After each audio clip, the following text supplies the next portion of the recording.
Hey, Dad. Yeah. You're not concentrating on the show. Oh, sorry. You're looking I'm at the wall. Are you all right? Dad? Dad? Yes. Sorry. You're staring at the wall. Oh, here's what I'm thinking, Ben. This Saturday, what do you say you and we take out the old tool chest and we put on some beat up old clothes and we put up some shelving, some nice new shelving on that wall. What do you think about that idea? That's a bad idea, Dad. I'm sort of watching a show here. Well, I mean, we're just suggesting that we do this Saturday. And you want to put the shelves over the TV? No, on that wall there, there's a whole empty wall there. We don't do those kind of things. We don't put up shelves. We're not gifted in that way. What are you talking about? We can't. What about the treehouse I built you when you were a kid? Do you not remember that? No, I don't remember that. What treehouse? When you were about 6. You don't remember me and Mom and Lefty and Stu? We all built a treehouse? Built a treehouse. Where? In the backyard where we used to live. I never had a treehouse. Well, when you're that age, anything is a treehouse. You know what I'm saying? We had a tree. Well, it was a very simple structure, Ben. That's all I'm saying. But for a 6-year-old kid, you were in heaven there.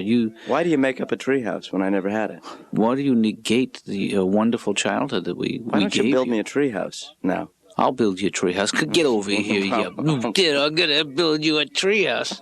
Boom! Wow. Stop the hitting.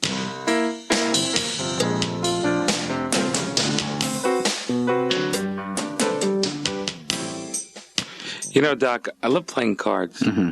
But, all the years I've been playing cards, I never thought about this until recently. What's that, Daddy? What's the deal with the royalty in the deck of cards? We know who the king is, right? We know who the queen is, but who the hell is the jack? There's no jack in history. You're never like, I am the Jack of England. There's no, I will meet with all the jacks of Europe. If I was a 10, I'd be angry. You know what I mean? You're worth the same points as the jack, but you don't get the nice clothing. Give me a sweater or a gift certificate. I'm in the royal flush. I might as well be the 3.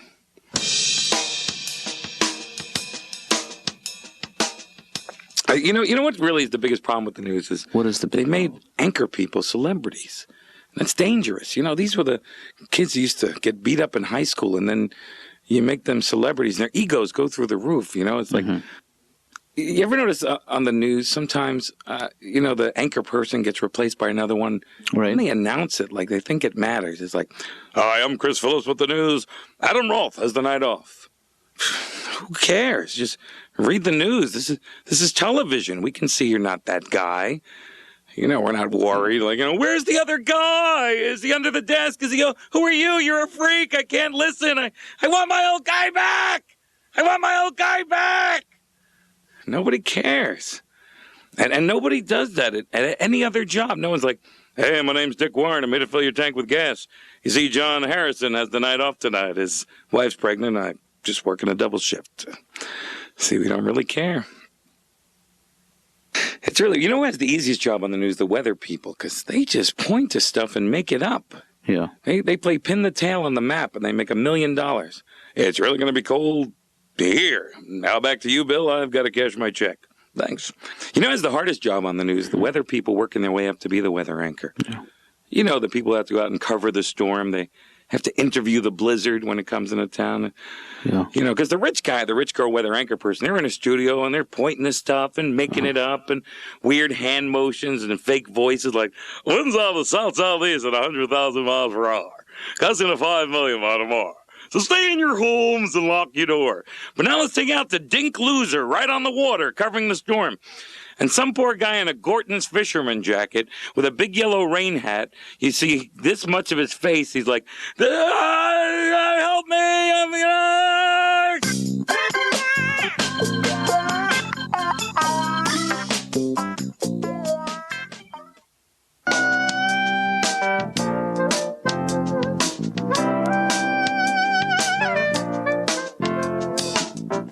Hey, Laura. How you doing? Good, how are you? It's Ben. I know. What? I know. Oh, great. Hi. What's happening over there? Things, smooth? Mm-hmm.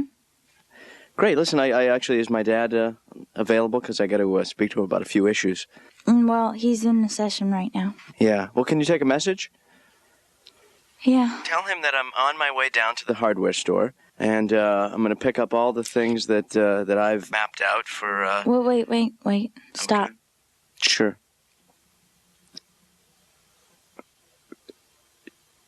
Are you catching up? Oh, no. I just meant stop. Oh. Well, I'm not going to take the message.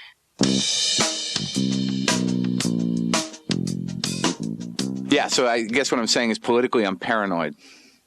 Because I really believe that, let's be honest about it. I mean, it doesn't matter what you are, Republican, Democrat, Jewish, Catholic, Hindu, Baha'i, Christian, you trace them all back. It's all, Viacom, AT&T, Time Warner. I mean, am I being crazy? I'm not being crazy. I mean, I know this is true. I can see it's true. You know how I know? Because I sit at home. If you just make a little hat out of Reynolds wrap and you just sit at home for 20 minutes a day and squint really hard, the answers come to you. You don't need television. The information is just floating around in the air. It's a matter of how you pick it up. It's a matter of how you choose to do it. Okay, so you might think I'm paranoid, but okay, no. Question. Why are you taking my name at Radio Shack? I'm buying batteries. Do you understand what I'm saying? I'm buying batteries.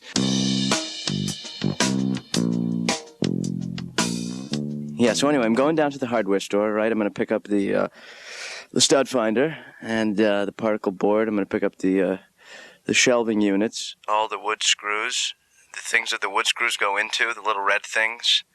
Ben? And the grout. See, I don't really need to know this. Because, we're remodeling in the apartment. Mm-hmm. Yeah, we're going to do some work in the living room.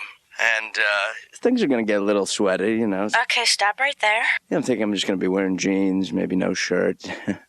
and there goes lunch.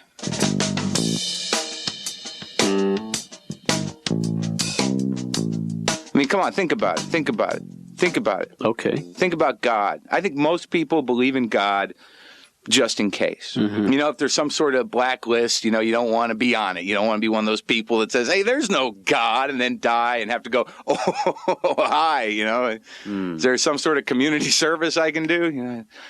Well, I read recently in USA Today that a lot less people believe in God, and it had a little color graph, so, must be true. More blue equals less people, you know what I mean? Why? Mm-hmm. But what is that? What is statistics? What's that all about? Why do we believe that graph statistics? Like 5 out of 15 people believe less in God. Who'd they ask? Did they ask you? No. Did they ask me? No. Who are they calling? I don't know. Well, see what it is. You know what a pollster is. Those calls you get where they go, hi, mind if we ask you a few questions about, and you're like, no, I have no time for this. And you hang up the phone. Yeah. Well, see what it is that you get these guys who are sitting at home, just sitting there watching Jenny Jones, and the phone rings, and they're just sitting there going, oh, I wish I had friends. Brrring. Hey, mind if we ask you a few questions? Yes, I want to talk to people. You see that? I'm just saying don't believe the numbers. But let's say it's true. Uh-huh. Let's say people believe less in God. I think one of the reasons is God doesn't seem to talk to people like he used to. I mean, you read the Bible, the Old Testament, the New Testament, every other day. It was like, Abraham, this is God. I need you to do something for me pronto. Can you handle it? Thanks. I knew you could. Who's he talking to now? I don't know. And then I realized maybe it's those guys you see walking down the street talking to themselves. Those guys who are just like, I can't. No, I can't. No, I can't. Yeah. Maybe the other side of that conversation is God going, you're the new leader. No, I can't. They're not crazy. They're reluctant prophets. So did you get that, Laura? Mm-hmm. Could you read it back to me just to make sure that's because I want to be specific? Oh, yeah, sure. Dr. Katz, Ben called. That's fine. That's okay. I don't mind that. Homelessness it upsets me very much. But I really, on some level, I can only do what I can. You know what I mean? You know what I'm saying, Doctor? Sure. That's all any of us can do. Yeah. And I was walking through this neighborhood. Most big cities, they have, there's a part of most big cities that's sort of like this 24-hour round-the-clock homeless Renaissance fair / flea market, because there's a never-ending ecosystem of resellable garbage in most cities, and they have the market cornered. I'm not knocking homeless people. I usually don't need any BG's 8-tracks or gas-powered answering machines. But the thing is, I was walking through this neighborhood, right? Mm-hmm. And I had a very human moment, This guy walks up to me. This is true. This guy walks up to me. He's got no shoes on. Mm-hmm. He's wearing pants he looks like he's been sleeping in for weeks, okay? And he's holding the board game Sorry. And I really didn't know what to do. I'm looking at him. I think I'm a good person. I didn't know what to do. So I just said, well, set them up. Let's play. I mean, I don't want to buy the game, but I'll spend some time with you, my friend, and that'll be quality time. He probably didn't really want to play. Sorry. No, I played with him. He beat me 2 out of 3, and there were no pieces. Yeah. But what I learned from that is that sometimes in this life, you just have to play along. Because it's the right thing to do. Sometimes you just have to say, yes, it is your turn again. Yeah. And then other times you have to say, hey, quit following me, buddy.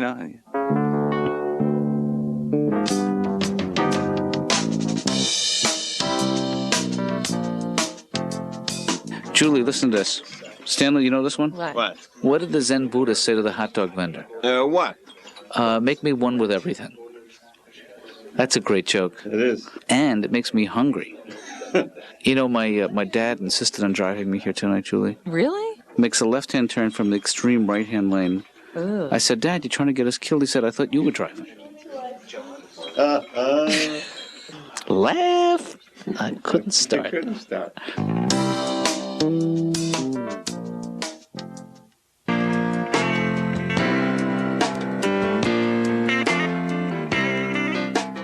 Let me ask you this, Doc. Mm-hmm. If you owned a company, if you owned a big company and you had no competition and everybody needed your service, would you spend a lot of money in advertising?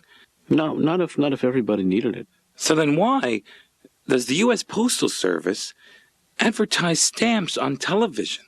For 2 years now, there are commercials on TV. They actually end with, buy U.S. postage stamps. Yeah. Now, maybe it's just me, but my whole life, all I've ever bought was U.S. postage stamps. Because you try scotch taping 32 pennies to the envelope, it never gets there. It's too heavy. Because you use Easter seals instead, and they come right back to your house. Of course we're going to buy U.S. postage stamps. Mm-hmm. What idiots. You know how expensive it is to advertise on television? If you're the post office and you have a message for us, well, put it in the mailbox. You're going there anyway. It's like having a commercial for air. Air, breathe it in, breathe it out. Air, brought to you by the oxygen people. Mm. The weirdest one of all of them are, why do the Yellow Pages advertise on TV? We don't get our choice of what Yellow Pages we want. We don't even know when they're coming. They show up at our house, once or twice a year in a plastic bag, and those are our Yellow Pages. There are no Yellow Pages shopping centers. There's no kiosk at the mall with all the Yellow Pages. And here's the most ironic thing. Look, in any Yellow Pages, under Yellow Pages, there are no listings. So what kind of piece of horrible reference book is this? I find it very helpful, actually. I'd rather call information than use the Yellow Pages, because the Yellow Page, although it's a great idea, it's like going on a scavenger hunt through hell, trying to find out what words they decided to use for the stuff we normally call. I'll give you a true example. I wanted to find clothing in the Yellow Page. You've heard of the word clothing, Doc, right? Mm-hmm. Clothing is. I'm wearing some right now. You know what it says under clothing in the Yellow Pages? What? Nothing. Nothing. Not clothing, see something else, nothing. Like there's no such word as clothing. Yeah. And apparel. Who, since 1903, has used apparel in a regular sentence? You know what it says under apparel in the Yellow Pages? How the hell did you find this? Dr. Katz's office? Hey, Laura, it's Ben. Hi. How you doing? Fine. Listen, is my dad around? Because I'm at the hardware store, and I'll tell you something. This guy's giving me a hard time about returning some items I got last night. And, it says refund, but he said no. I can't argue with him because you can't argue with no. Ben? And I think what I need is my dad here because it's his credit card, and he has his name on it, and I forged his signature last night, and now they're saying, oh, you're not this guy. And I'm not. But that's not the point. So I'll have to have my dad. Is my dad there? Mm-hmm. Can I talk to him? No. You see? It's happening. People saying no. Hello? I'll give you another example. Mm-hmm. Yeah. You want to find bar in the Yellow Page, it's under tavern. Tavern. Mm. I want to drink. I don't want to meet Davy Crockett. What year is this? Who works at the Yellow Pages? Don't they interact with other human beings and find out how we talk? Mm. What do they sequester them like a jury and feed them 19th century novels and say, only use these words, please? Dr. Katz's office. Why'd you hang up? I just wanted to talk to my dad. I didn't hang up. Listen, I'm having a hard day today. I'm at the hardware store. That's hard. This is a difficult day. I can't. I'm having a problem. I need to talk to my dad. Could I do that? I'll give you another example, recycling. So I want to find out what night to get my stuff ready. So I look in the yellow page under recycle centers. You know what it said? Nothing. Nothing. Not recycle center, see something else. Not a picture of me bent over a stump with a guy kicking me in the butt, dancing around. Nothing. I look under garbage. You know what it said under garbage? Nothing. Nothing. So now I got to start thinking like an SAT test. Clothing is to apparel, as garbage is to... I looked under sanitation. You know what it said? What? See rubbish. I'm getting closer. I just want to call information. Go, excuse me, you have a synonym for perfume? It's my mom's birthday and I can't find a damn thing in your book. Hey, Dad. Oh, Ben, I'm glad you called. I wanted to remind you to return that thing you bought at the hardware store. The nail gun. Yeah, actually, I'm at the hardware store. Oh, great! Thank you so much. Yeah. Well, there's for taking care of that because while I was annoyed, I knew it could be easily resolved. Yeah. Well, it was a little too expensive, and maybe I got carried away. There's a slight problem. Okay. Yeah. Well, they won't take it back. Why won't they take it back? He said it's messed up. He said, how could it be messed up? It's in the box. It is in the box. Yeah. But so what is the problem? Well, last night and this morning and this afternoon, I took it out of the box. And I might have used it just to see if it worked. You don't remember me saying anything about that, do you, last night? You said don't use it. Right. Why would you do a thing like that? What do you mean, use it? Yeah. Fun. Look, it doesn't matter. It's in the box. It's in perfectly good condition, and there's no reason in the world why you can't return it and why they can't credit it to my card. It's jammed. You mean you can't get it back into the box? I think there's a problem with the compressor. What do you think is wrong with the compressor, Ben? There's some nails in it, Dad. From when I put them in. You put them in the compressor? Yeah. Okay. I also I put a tack in. This is not making me happy at all. And it's making me... I feel like I'm aging right in front of my own eyes. Wouldn't fire the tack. Might have jammed it. You know, Dad, though, I really feel like I learned a lesson. And that is, don't nail your shoes to the floor.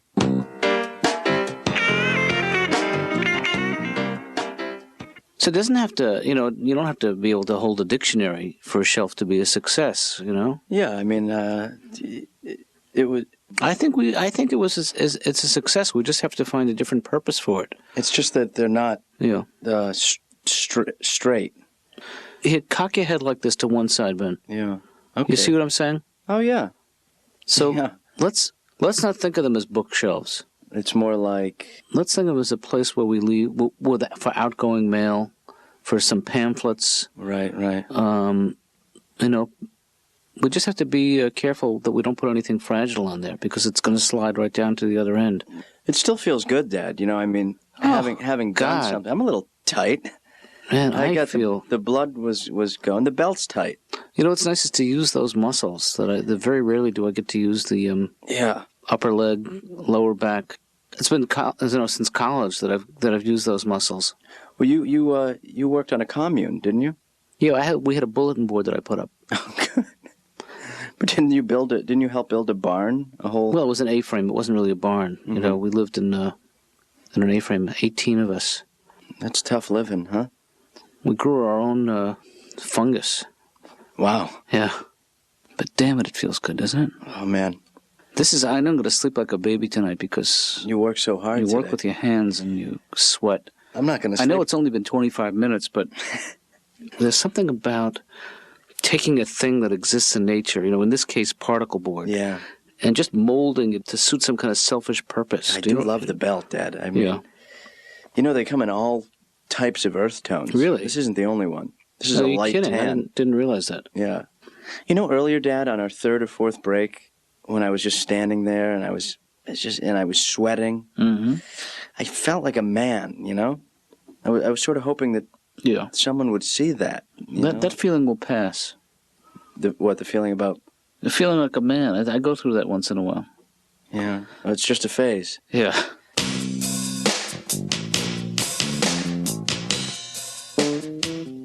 Mark, I think that you need to focus less on the world around you. Whoop. And Wait a minute. Email. what? Yep. Whoop. Huh? Here we go. Email. Do you have a computer, Doctor? I do. Yeah. I am totally dependent on one. Really? I have not got to that point yet. I can't seem to make the evolutionary step into the screen. I mean, I got this friend. He's constantly bothering me. I mean, I have a computer, but I use it to write. That's all. I use it to write. This guy's constantly bothering me. You got to get on the net, man. You got to get in the internet. You got to get on the internet. You got to get into the future. Get on the net. This guy spends 8 hours a day playing, computer games with a guy in France.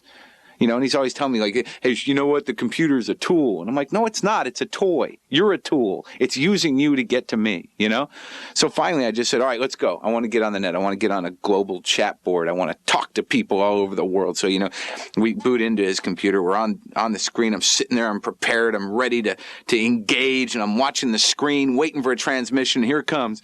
Do you like dogs? Whoops, you know what the music means.